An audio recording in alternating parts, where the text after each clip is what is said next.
కడప జిల్లా Badvel RTC bus stand out గేట్లోని cool drinks షాపులో చోరీ జరిగింది. షాపు పై భాగాన రేకులు తొలగించి దొంగతనం చేసిన దుండగులు షాపులోని క్యాష్ కౌంటర్లో ఉన్న 15,000 రూపాయలు నగదుతో పాటు 20,000 రూపాయలు విలువ చేసే సామాగ్రి దోచుకెళ్లినట్లు బాధితుడు తెలపడం జరిగింది. నిత్యం ప్రయాణికులతో రద్దీగా ఉండే బస్టాండ్ పరిసరాలలో, అదే కాకుండా రాత్రి వేళల్లో పోలీస్ పెట్రోలింగ్ ఉన్నా కూడా చోరీ జరిగిందంటే లోకల దొంగల పని అయి ఉంటుందని ప్రజలు భావిస్తున్నారు.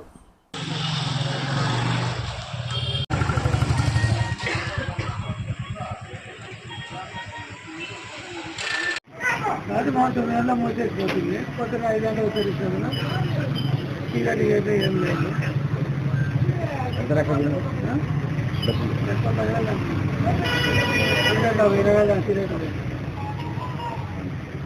ఏమనుకుంది.